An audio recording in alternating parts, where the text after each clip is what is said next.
Hello everyone, and this is BioPhoenix here, and today we're going to be doing a collection video, and it's going to be on the Nintendo Switch. So I've noticed that it seems to be a bit of a tradition on this channel that whenever the next-gen consoles are just about to release, I like to do a collection video of the previous console and talking about all the games I own on it. I did that with the PS5, where I talked about all the PS4 games I own, and then when the Switch was coming out, I talked about the Wii U, and then I also threw in the DS and the 3DS because I never done them at the time. But, yeah, no. So I just felt like I wanted to do another one of these, because, you know, these are always just fun to just, like, go through all the games that I've been playing on here, and all the ones that, like, I'm looking forward to playing, because, yes, there's still quite a lot of games on this system that I haven't gotten around to yet that look really interesting, because, you know, that's why I bought them. And, yeah, so, as always, it's going to be more discussional based, and, of course, feel free to, you know, list your own experiences with these games and, you know, all that kind of fun stuff. So, let's just get right into it. Alright, so, we're going to go from A to Z. So, of course, first up we got here is, Advance Wars, Reboot Camp, which is basically 1 and 2 from the Game Boy Advance into here. And yeah, I only played the first one in this, I never played the second one, but I did play the original one back in the day a little bit, very briefly, because a friend of mine had it on the Game Boy Advance. I never owned the original one, I just played it on his. But yeah, no, it's a pretty cool little strategy RPG. I always liked them, at least from what I played of this one. I've always wanted to play the DS one there. That looked really cool, but I gotta say, this one was actually a really good version of it. I do really like it. And next up we got are two games that I really love a lot, and that is the AI Somnium files. Okay, there's hopefully not too much glare here, but yes, this is the first one, and then this is the second one, the Nirvana Initiative. So these are like sort of visual novel, point-and-click adventure games, you know, and I really love these stories. And then, you know, then again, it's from the same guy that created Zero Escape, which is an all-time favorite of mine. And yeah, these two are really awesome, really love them a lot. I can talk about them like all day long, but, you know, we're gonna be here forever if I did. But yeah, basically, because you don't know what the frick they are, they're basically, it's like a detective mystery game where you actually have to solve some pretty brutal crimes, but you gotta do them by going into people's dreams, so there's a lot of, like, trippy, weird stuff. And also, these games have a really interesting sense of humor, which I, like, am all for, so yeah. No, I really love these games a lot. There's actually a third one that's coming out, which I'm very curious to know how that one's gonna be about. But I can definitely say these two, very, very consistently good, I think. Next up we got is another remake of an old game, and that is Another Code Recollection. Okay, this cover is like super bright on here because it's like super white. But yeah, so I haven't played this version yet. I've been meaning to get around to it, I just haven't. But I did play the original on the DS, which I liked. I thought it was pretty cool. It had a very nice like atmosphere and aesthetic to it. And then the second one, which is the one that never came out over here back then, and it only came out in Europe and Japan on the Wii. And of course, trying to emulate that game is kind of annoying, so because of that, I felt like it was at least worth getting it for that. So yeah, one of these days, I definitely gonna have to make a priority to get through this one. Alright, and next up we got here is a game I beat last year, actually, and that is Bladed Fury. And this is a really cool hack and slash RPG, and it feels very Vanillaware-ish, kind of similar to you know, like Muramasa the Demon Blade and Odin Sphere. Kind of reminds me of that, but obviously it's not them. It's like some indie company, but it's actually really good. I really like it, although it is very, very short. That is, I guess, the one complaint I do have about it, is that I wish it was longer. But despite that, though, like, it has really nice graphics, and the gameplay was just really, really fun. So, I don't know, hopefully they'll do a sequel or something. But yeah, definitely worth getting on a good sale, though. And next up we got is Cave Story Plus, and I remember this was a pretty early release on the Switch. In fact, this one actually has some, like, little goodies in here. Like, yeah, there's, like, a CD and a manual, and it's, like, kind of cool. You know, not really often get those in, like, standard edition games anymore, but, yeah, so I played this one for a little bit, and, you know, it's pretty good. It's not one of my all-time favorite games that I've ever played, but, you know, it's not bad. it's a Metroidvania game, so, it's one of those games I really have to be in the right mood for, because, I'll be honest, I'm not very good at those games. Like, I'm just not good at, like, the exploration stuff. I always get lost, I always forget, like, what key item needs to go where, and all that kind of stuff, but, like, this one's not too bad. I know, this game kind of gets released on, like, a bunch of different stuff, like, every time there's new systems. Alright, this next one is a pretty interesting one. It's a 2-pack, and it's actually from Europe, and that is, Child of Light mixed with Valiant Hearts. And I mainly bought this game for Child of Light because I always heard that it was a really cool, like, turn-based RPG. And, yeah, I played it, and they were right. It is really good. I actually really like it a lot. It has a cool art style. I love the music in it. Fantastic soundtrack. And the game, for the most part, is pretty easygoing up until the ending. The very final boss of the game is, like, really hard. But everything before that's, like, pretty chill, though. So, just one of those things you gotta be aware of, though. But yeah, no, it is actually really, really good. I would definitely recommend it for sure. But Valiant Hearts, unfortunately, I, like, never played at all, though. I mean, I do kind of like the look of it, but... I mean, I don't know. I know it's, like, more of a story-driven game, so, as again, it's kind of one of those things I really need to be in the right mood for, though. Code of Princess EX, and this is another one of those games that actually has some cool little, like, goodies in there. It's actually published by the same company that did Cave Story there, Nicalis. And, yeah, so I actually did play the original version on the 3DS, and I enjoyed it there.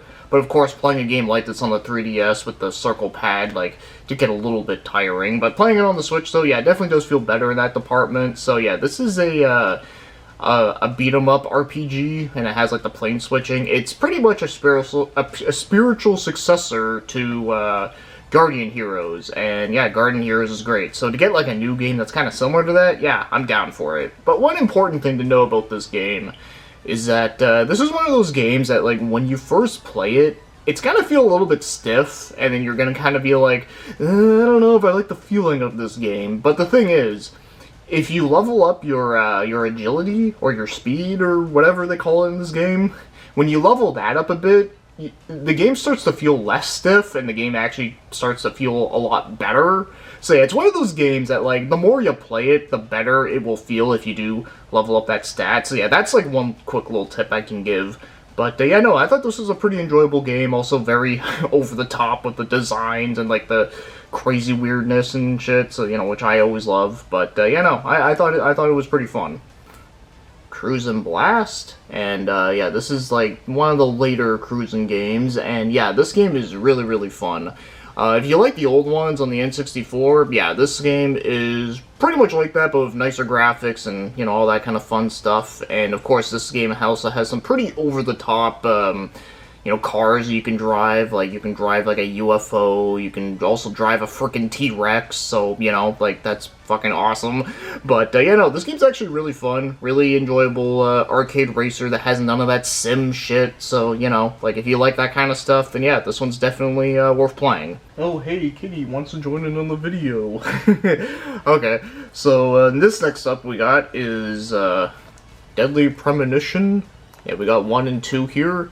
So, this is a very, weird series, to say the least. I mean, most people probably know it at this point. It was, like, the horror open-world game where it's very similar to, Twin Peaks. And, yeah, lots of, like, weird, crazy stuff. And they're very janky, but I kinda love it. Okay, well, at least the first one, anyways. The first one I actually do kinda like, despite some of the problems that it has. Like, I do think it is, like, a very fascinating game that's, it's kind of funny and hokey, but also does have its, like, actual good writing aspects, and, it's pretty amusing. And then the second game, however, I remember when this was coming out, I was actually pretty excited, because I was like, wow, like, they're actually doing a sequel to Deadly Premonition, like, how are they gonna do that? And unfortunately, I thought it was very disappointing. Now, I mean, I know, like, it's like, well, like, the first game wasn't even that good, like, what were you expecting? It's like, well, the thing is that I felt like, okay, without getting too much into it, is that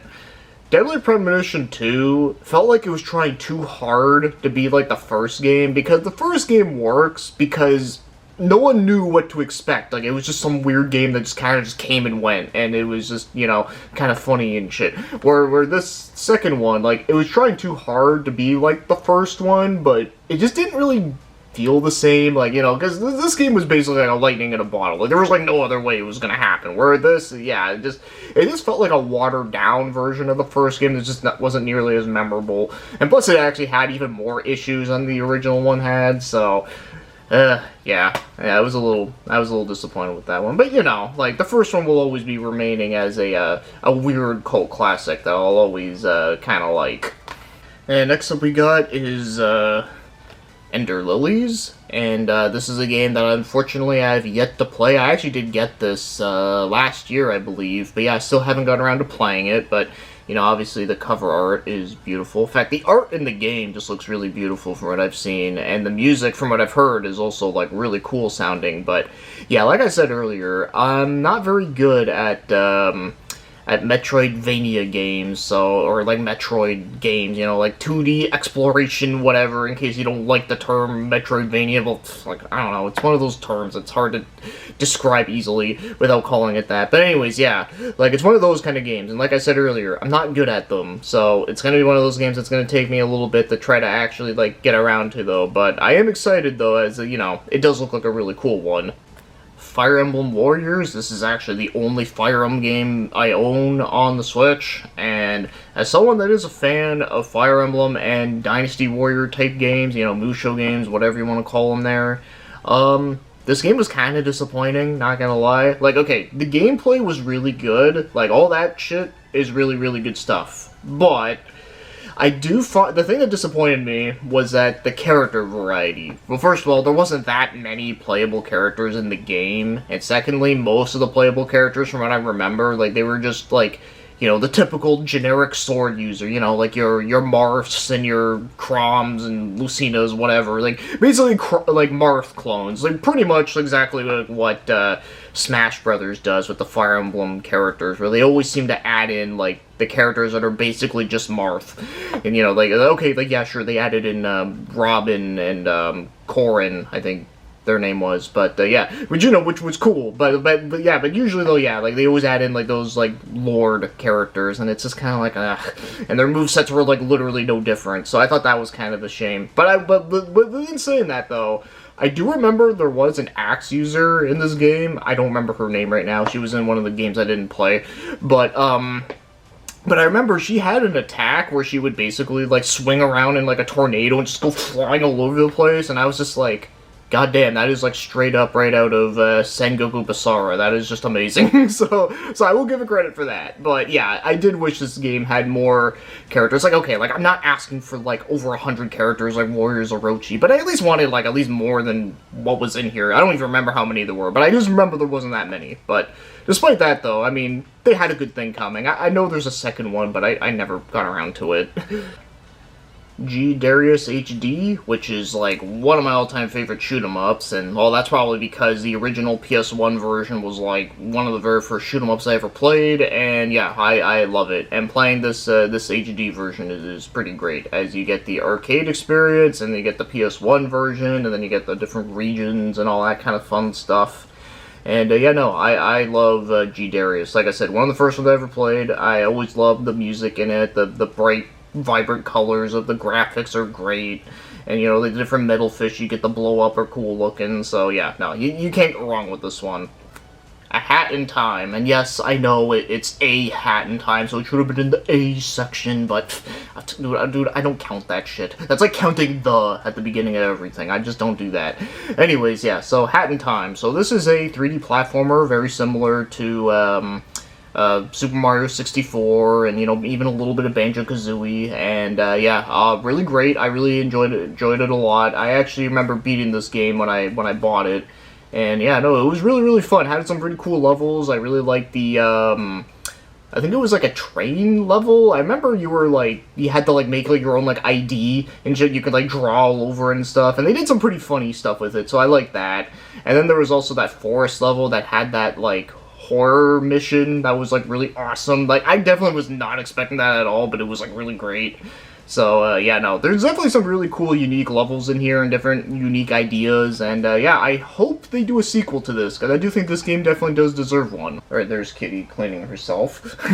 Alright, so this next one here is, Kame Wise, Way of the Thief. So, one interesting thing about this game that I feel like not a lot of people know about is the fact that this game is actually a remaster of a PS2 game that was Japan only. And yeah, kind of cool. It's not, like, every time whenever I hear about a game, like an old, like, Japan only game that we never got that's getting brought back over for the first time, it's always fascinating to me. Because, you know, those are the games you never expect to get brought back, you know?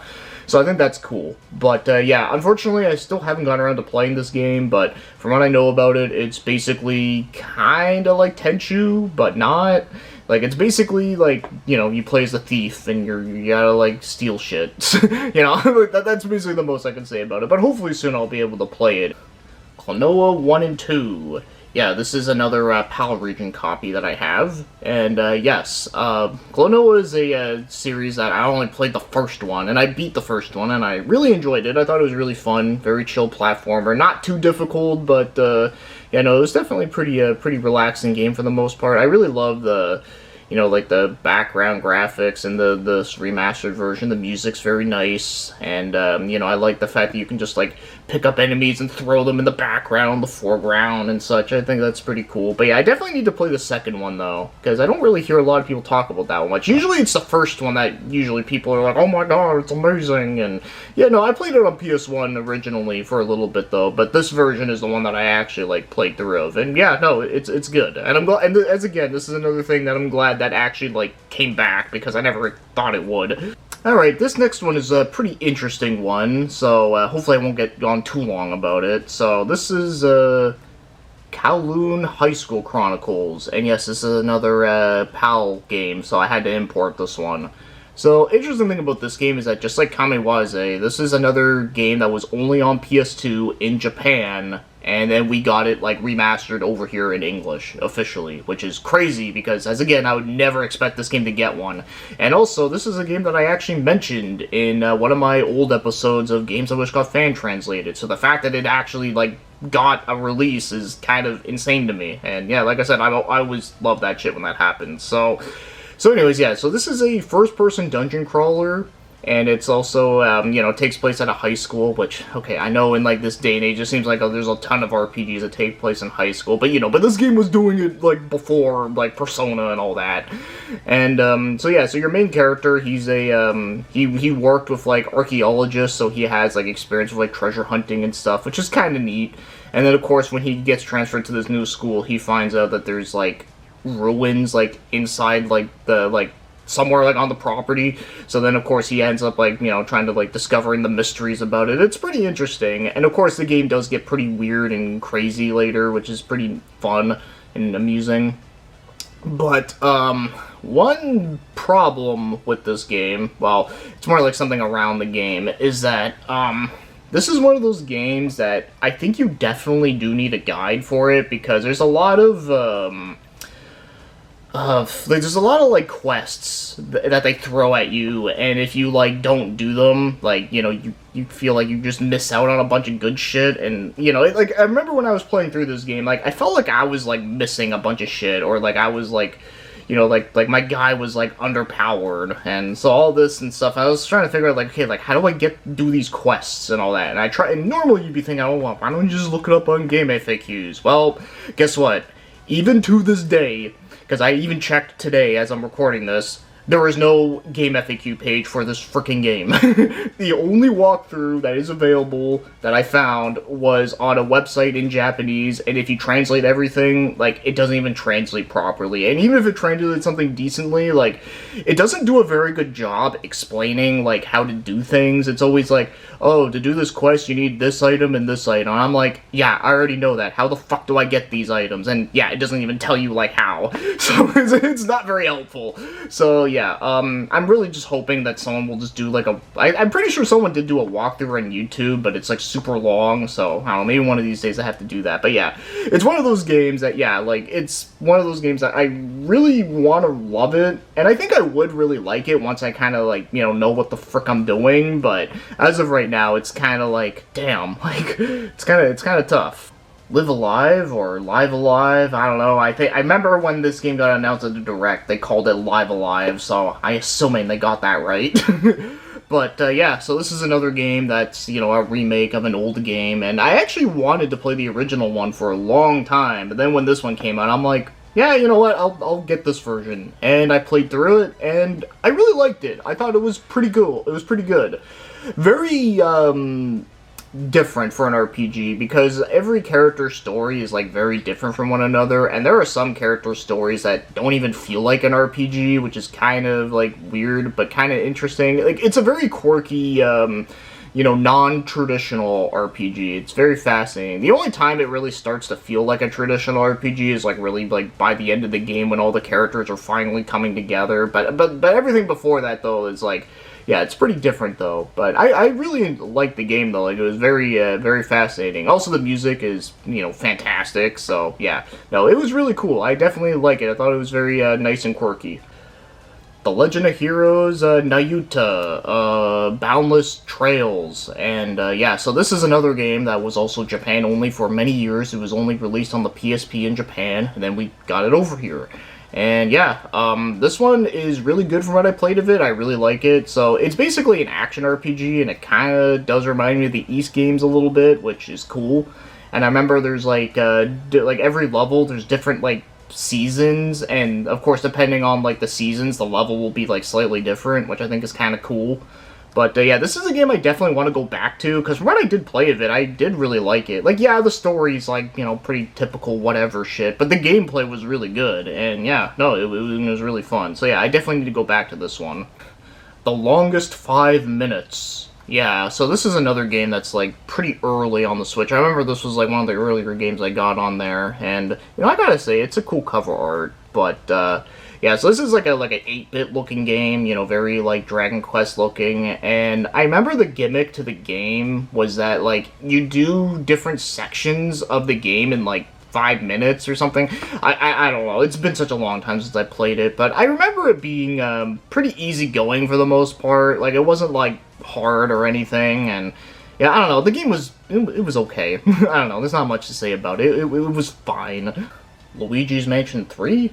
And, man, this was a really, really good one. I really like it a lot. I don't know if I would say I like it better than the first one, but I would say I like it almost as much as it. I don't know. That's how I'm feeling right now. But either way, it's great. Like, it's basically a return to form, like the first one. So, you know, just going around the mansion, you know, sucking up ghosts. And then, of course, in this game, you got the green Luigi, like the Gooigi, I think they call him. You use, like, a lot of, like, him to get through certain puzzle aspects. And yeah, I know, it's great. Really, really, really good one. Like I said, I was glad that this one actually turned out really good. Alright, it's Mario time. So this next one here is, you know, yeah, it's pretty obvious. It's Super Mario Odyssey. And yes, this game was really good. I really liked it. I don't know if I'd say it's my favorite 3D Mario game, but it was good. There were definitely some pretty cool levels in here that I liked. Like, for example, like the Mexico-looking level was cool. You know, New Donk City was interesting. You know, the fact that you get to see, like, realistic-looking people in a Mario game was kind of fascinating.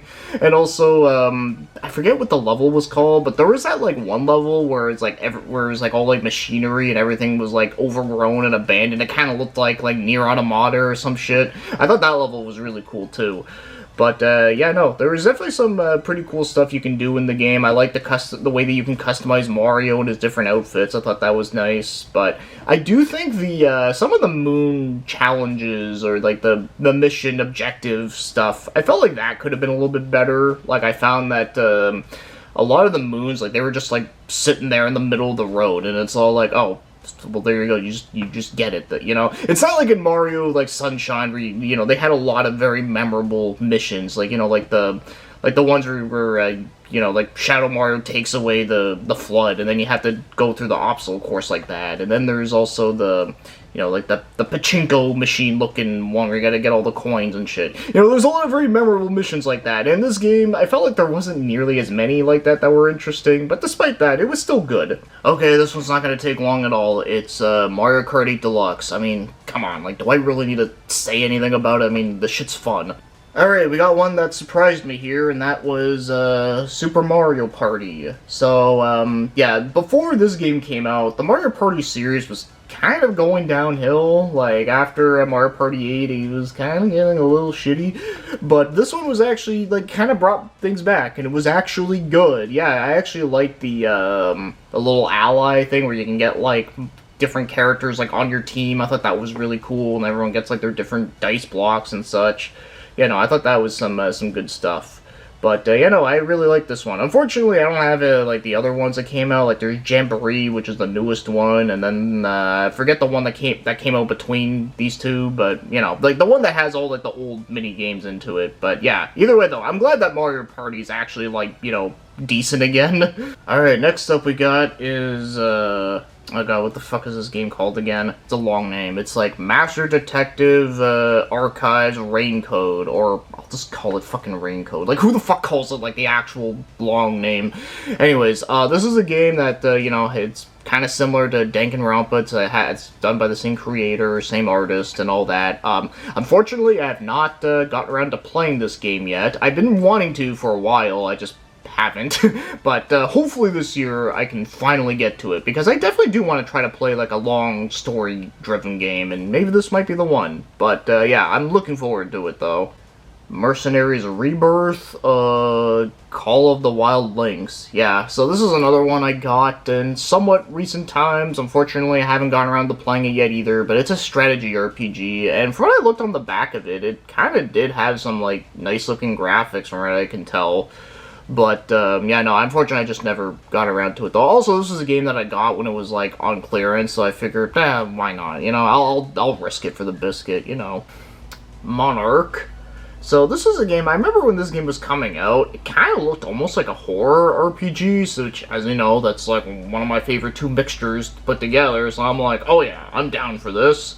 And I actually did try a little bit of it, and I will say, it's not bad. Like, it seems interesting, but I think at the time when I played it, I just kind of just wasn't in the mood for it, because it's very talky heavy at the beginning, and I was just kind of like, I don't feel like going through all that. But, you know, but despite that, though, it has a pretty interesting premise. Like, I remember, like, the school, like, is, like, covered with, like, fog, almost like Silent Hill, and everyone that gets into the fog is, like, they go, like, insane or some shit.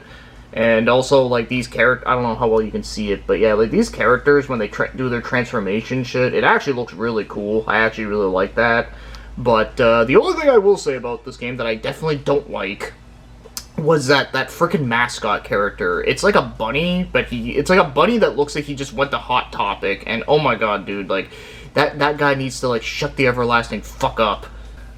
Muse NX, and yeah, so this is a rhythm game, and like, okay, I don't know how well you can see it there at the back, but yeah, like, as you can tell, it's just like, you just gotta press the buttons at the right time to the music, and yeah, this game's actually really fun. I actually put more time into this game than I thought, like, I ever would. Like there's a lot of, like, really good, like, variety of songs here, a lot of, like, stuff I've never even heard of before that are really interesting, and there's a lot of stuff that, like, I actually find to be, like, really hard to find on YouTube, so, you know, so this was, like, really the only way for me to, like, actually listen to some of these songs, and yeah, there's some really good stuff, and it's very fun and addicting, because, you know, I do love rhythm games, like, I do think they are very fun.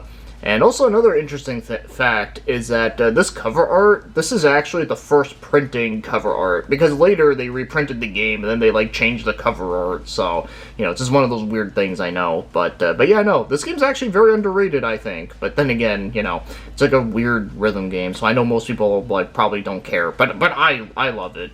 Alright, this next one is a weird one, and that is, Neptunia Game Maker Revolution. Yeah, Game Maker R Evolution, yeah. So, man, I haven't talked about a Neptunia game in a long time, but yeah, so this is one of the newer ones, and this is like an action RPG, and I will say, right off the bat, this one is a lot better than Four Goddesses Online. I thought that game was not that great. This one, I mean, okay, like, it's a Neptunia game, I get it. It's not going to be for everyone, and also, they're not masterpieces by any stretch of the imagination, but I think they're just good, mindless, fun games. You know, they're pretty chill. You don't really gotta think about a bunch of crap. And, you know, they're usually pretty easygoing, and also, you know, they don't take, like, forever just to get to the main point, which I like. But, yeah, and also I like the game's humor, too, which also helps. But, as again, I understand it's not for everyone, because it's, like, you know, goofy, weird, super anime, and, you know, very, you know, it's very much a parody of itself and never takes itself seriously, but yeah, you know, like, it's decent, it's not bad. I will say, the Switch version probably isn't the version to get, because it does have some, like, texture popping issues, which is kind of annoying, but unfortunately this game's not even on PC, which is fucking weird. Like, so that's why I had to buy this Switch version, because I kind of wanted to play a Neptunia game, because it's been so long since I did, and yeah, so I ended up getting this. But what's even weirder than the fact that it not being on PC is the fact that it actually got an Xbox release. Like, yeah, fucking Neptunia's on the Xbox, like, what the fuck? But yeah, no, I'm pretty sure you guys probably don't give a shit.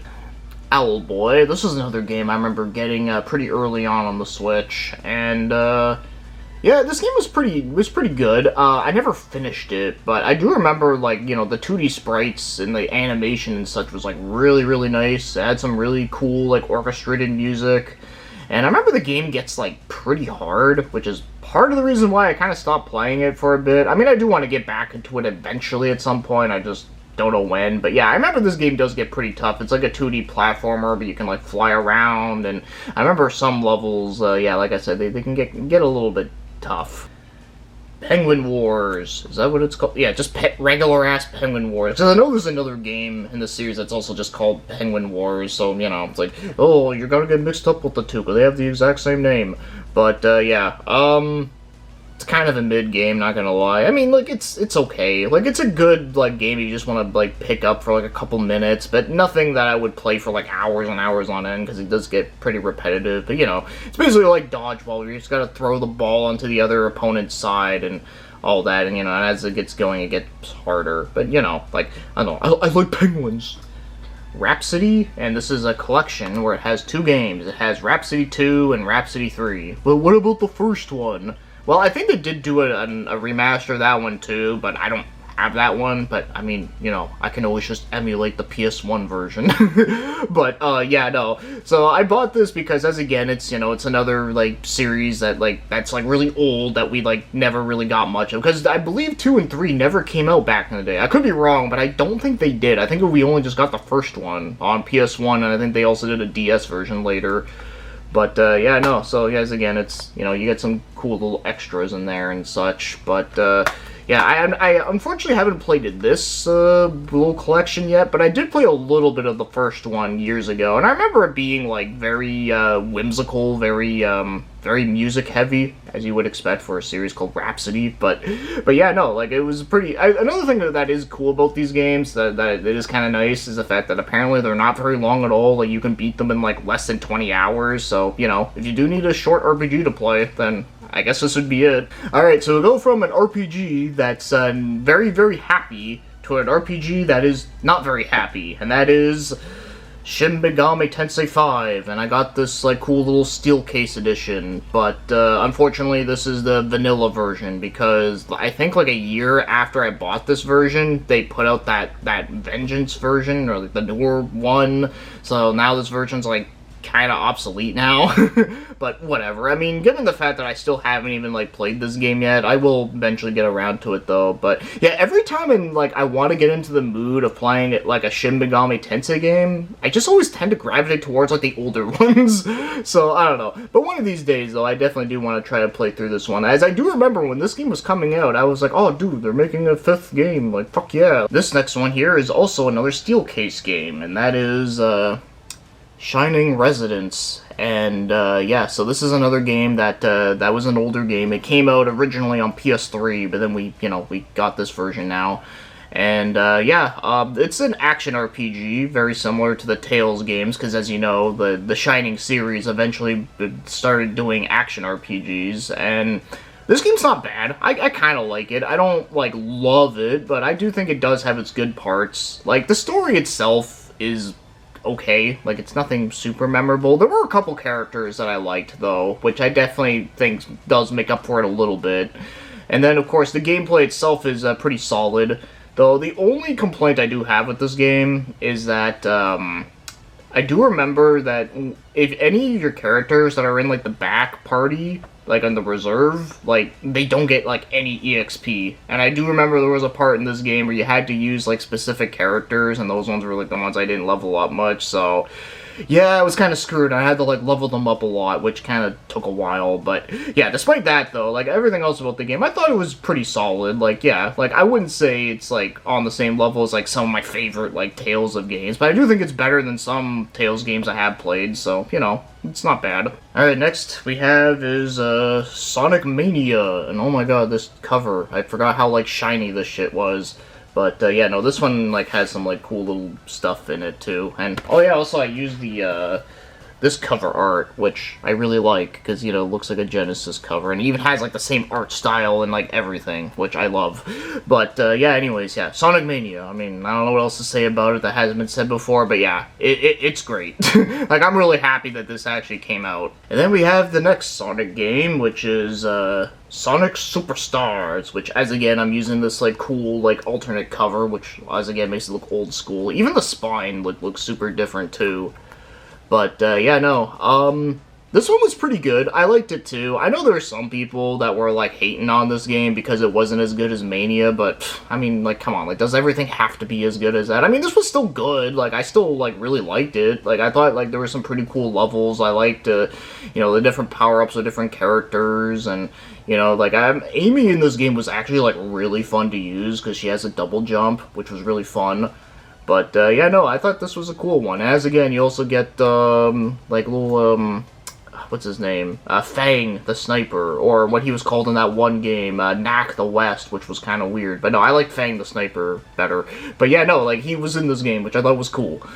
Super Smash Brothers Ultimate, which, you know, I don't really need to say much about this shit either. I mean, you know, it's really good, you know, as you would expect. It's just a Smash Brothers game that has a shitload of content in it, and which is what you want, and yeah, no, it's good. I do think the story mode's a little disappointing, though, because there's, like, barely any, like, cutscenes in it, which is a shame, but despite that, though, I mean, everything else about it is just really good, so, you know, like, I don't know what else to say about it. I mean, everyone knows what the fuck Smash Bros. Is, and if you don't know what Smash Bros. Is, I'm like, why the fuck are you here?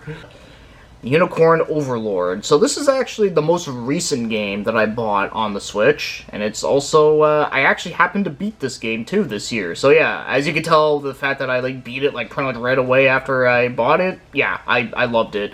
So of course, I won't get too much into it here, but obviously you would know that yes, whenever I do my, all the games I beat in a year, yeah, I'm definitely going to be talking more about this one. But just to sum up briefly is that, yeah, it's a really good strategy RPG that is made by Vanillaware, so, you know, it has, like, the really cool looking graphics and the animation and such. And on top of that, too, like, the gameplay is very similar to two things that I really like, and that is, Tactics Ogre, or, you know, like, Ogre Battle, mixed with, Growlancer. And as you know, I fucking love Growlancer, so, yeah, like, I really enjoyed it a lot. Victor Vran, and this is an edition that comes with a bunch of DLC, and the reason why I bought this was because of this guy, Lemmy from Motorhead. Yeah, they have a Motorhead little DLC, where it's like a bunch of, like, levels where you get to, you know, play with, like, Motorhead music, and, you know, get to blow up stuff. It's really cool, and I really liked it. But yeah, I still haven't played the main game of it, because that was the main reason why I bought it. But yeah, it's basically kind of like a Diablo-style game, where you, like, you kill shit, you pick up loot, and then, of course, you pick up a bunch of weapons that have, like, different stats and whatever, and, you know, like, it's pretty solid. I definitely do want to get around to playing the main game and then the other DLC, but yeah, the Motorhead one is the one that sold it to me. Next we have is, Wonder Boy, Aisha in Monster World, or I still call it, like, Monster World 4, just because that's the title I'm just got used to calling it there, but, yeah, no, this was one of my favorite, Sega Genesis games, and, yeah, no, I just really wanted to get this version. I mean, the game is pretty much the same, it's just, you know, just different graphics, but yeah, no, I just wanted to get it because, you know, like, I don't own a physical of the original, so figured why not just get this. The next one we got here is another one that I recently got not too long ago, and that is, Yu-Gi-Oh! The Early Days Collection. And yes, this is actually the game I've actually been playing a lot on my Switch right now. In fact, it's not even in my thing. And yes, I still have the cards in the plastic because I haven't unpacked my Yu-Gi-Oh! Card collection, which is massive. But anyways, though, yeah, so I've been playing this a lot on the Switch lately, and I gotta say, it's a pretty cool collection. I mean, yeah, they're all, like, just handheld games that I can easily emulate, but the thing that's nice about this is that at least, you know, like, at least I can actually play this, like, while I'm laying down in bed. Like, you know, I can just do a couple duels here and there and all that, and, you know, and I love the old Yu-Gi-Oh! Stuff, and those old games were, like, always so great, because, you know, they were just some of my favorites, and, of course, you got, like, the, you know, like, in case you just need to see here, yeah, you got, like a pretty big list there, and you even get some that were, like, for the first time released in English officially, which is kind of neat. And, yeah, no, like I said, it's just kind of like I just bought this because, like I said, I just wanted to just play some good old Yu-Gi-Oh! Games, like, on the go, and it's perfect, because you can just do some quick duels here and there. And then I just realized this game is a number, which I guess, technically, I guess I should have put it in first, but fuck it, I put it at the end, and that is, 13 Sentinels, which is another Vanillaware game, and unfortunately I have not played it yet. But I've been meaning to, just, you know, just like with every other freaking game I have but haven't played yet. I would like to, it's just I gotta make time for it though. But, you know, it's a very different looking game from Vanillaware. Like, okay, I know they did do that one strategy game, Grimoire I think it's called, but this, like, even looks even different for that, so I'm kind of curious to know what this one's gonna be like when I do. But wait, there's more! Yeah, so that's not the end of the collection yet, because we got some Japanese imports, because I put all the Japanese games at the end of my shelf, because, you know, at least I can easily tell, like, what they are, because, you know, like, unless you can read Japanese, you'll never know what this says. Okay, unless you use the Google Translate on your app, like I do with how I translate all these, like, Japan-only games, but, yeah, because you're wondering what this is, it's Pocky Rocky Reshrined, and yeah, I got the Japanese version, because, I don't know, it was just the one that was available at the time, but, yeah, this is not a, like, a port of the old games. No, this is actually just a straight up, like, a new game. And it's really awesome. I really love it. Like, it still has, like, really nice, beautiful 2D graphics, great music, and, the game still manages to be really fucking hard, which you would expect that because all the other games are really hard, too. But, yeah, no, it's really good. I definitely would recommend it if you can get it on a decent price. And next one here is, oh god, I forget the full name of this game because it's really long, but it's a Toho game with a very edgy looking cover art. And then, of course, like, even the back is, like, super edgy as fuck looking, too. But I think it's, like, Romelia Scarlet Symphony something. I forget exactly, but I'll probably put the title of it on the screen in the editing process. But yes, this is basically like a 2D Castlevania looking game, but with Toho characters. And I think I beat this game last year, or was it the year before? I don't remember, but I did beat it in recent years, and the game is not bad. Like, the gameplay itself is good. Like, it's fun. But I think the game is just way too short. And also the level design, like, kind of does get a little bit recycled towards the end. But despite that, I mean, it's pretty decent. But, as again, like, I would say try to get this game when it's, like, pretty cheap, because I do remember this game was a little bit expensive for what it is, so. Alright, as for the last import game we're going to be talking about here, of course there's going to be some collector's editions I'll talk about in a moment, but this one here is the Valis collection, and yeah, I was so shocked that they announced that they were bringing these games back on modern systems. Like, yeah, I can emulate them for free, which is like how I've been doing them for years, but it's just kind of nice to be able to see that it's like, oh yeah, you can just get a physical and just play these freaking games on the go. It's kind of nice. And yeah, you get, this one's probably like the best collection because you get the PC Engine CD games of 1, 2, and 3. Well, it's really just 1 and 3 are like the best ones. 2 is not that great, but you know. But the 2 out of the 3 though, I mean, it's still very good. And also I really love like the packaging, and you know, and even like the inside is cool because you get to see like little early concept drawings, which is which is kind of cool.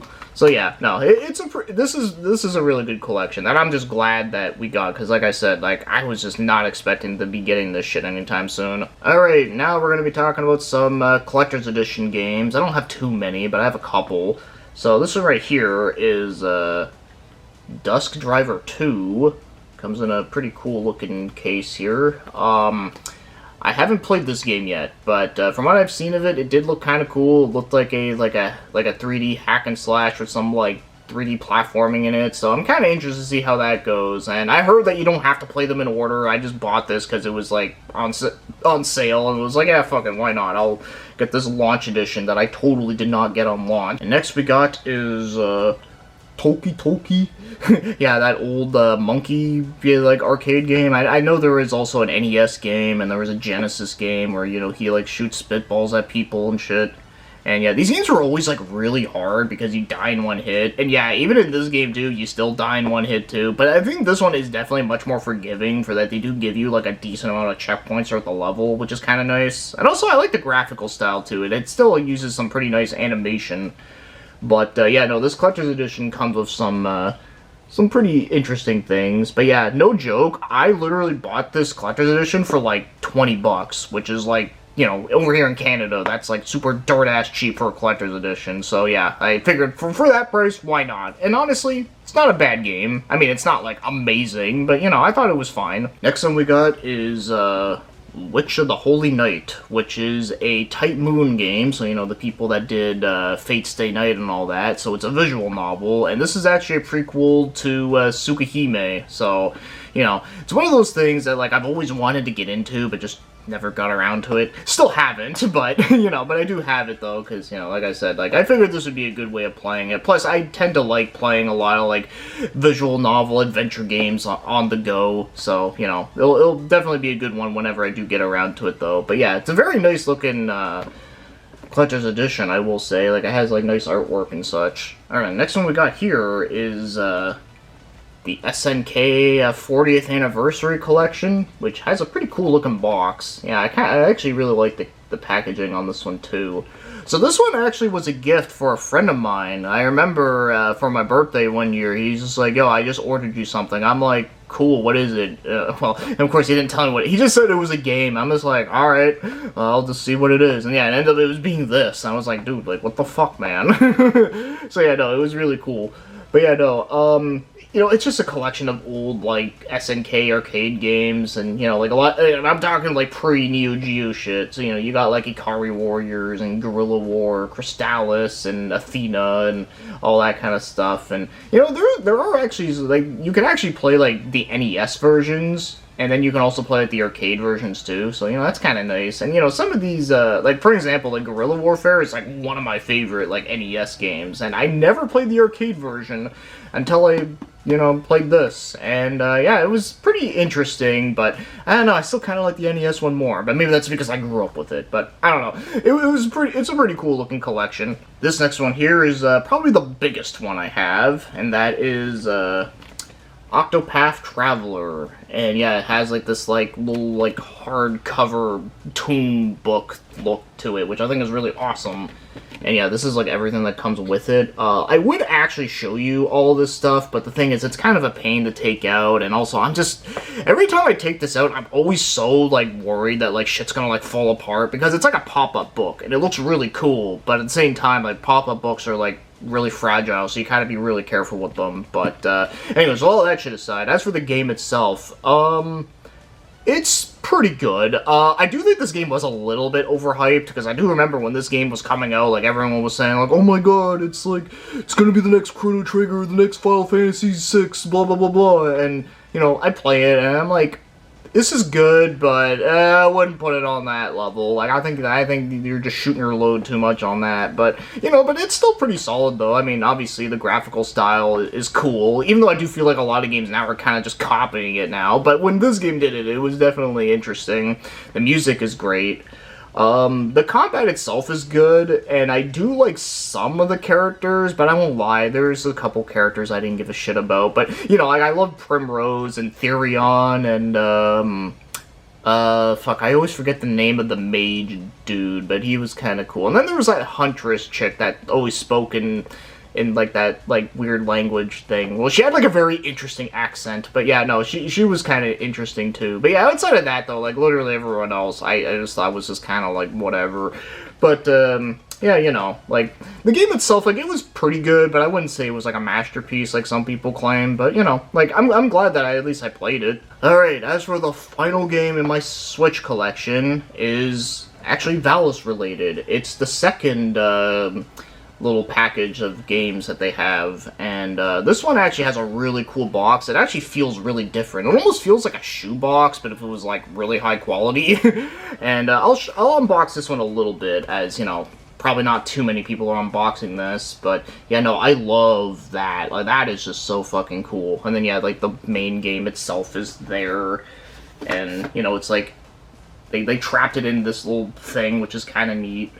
And then of course, you know, you got like more pictures down there, and then all like the goodies are in here. But the main thing that this game comes with, of like why this box is like so fancy, is that it comes with a figure. But the thing is, it's a garage kit figure. So for those that don't know what the fucking garage kit is, it's basically a figure where you have to literally put it together yourself, and I mean like everything. This isn't like Gunpla where you just take the scissors and you snip off the things and snap it on. No, like you literally have to like paint it. You gotta like throw all like the pieces into like a oil thing or something. I don't even know. It's a whole process that like even I've like never done myself, and I'm just like, I haven't put it together because I'm just so worried. Like I know for a fact if I tried putting it together, I'd fuck up the whole thing. So I don't know. Maybe if it's one of those things I'm gonna take the time to learn to do, I'm probably gonna do it with something that's like, you know, like a cheap shit, you know, where like if I do fuck it up, like I'm not gonna feel so bad. Where this is like very limited, so I'd feel really bad if I fucked it up. But yeah, that's probably the most interesting thing that comes with this. As for the collection itself, it does come with the PC Engine version of 4, which is really good. And I think it comes with the Genesis version of 1, which is not a bad version. I mean, it's fine. I mean, it does have it's good music still. And then I forget, did it come with Sid of Valis? I think it did. Yeah, that game's not that great. But, like I said, I mainly bought this because I wanted to have the figure, and also, you know, the packaging is cool. Yeah, this version of the Collector's Edition is so much better than the fucking Limited Run version. And there you have it. That's all the Switch games that I own physically as of 2025. And, yeah, I gotta be honest, I think this might be the last console that I might buy physicals for, at least when it comes to newer stuff, unless, I don't know, unless maybe the Switch 2, they'll like do some like 180 shit, and they'll be like, oh, no, we're getting rid of that key card nonsense, but I don't think they're gonna do that at this point. But anyways, though, yeah, so I definitely do want to do more collection videos again, because they're always so fun to just ramble on about all like the shit. You know, I just have fun with it. But the thing is, I just gotta figure out like what other ones I haven't done, or maybe I can do an update on like old ass ones I've done, you know. Of course, as again, you guys feel free to let me know, and then of course, you know, as again, feel free to tell me about like any of your experiences with any of these games, or telling me things that I maybe didn't know about, or any of that kind of stuff. Like, it's always fun for discussion. So, as always, thank you for watching, commenting, and have yourselves a great day.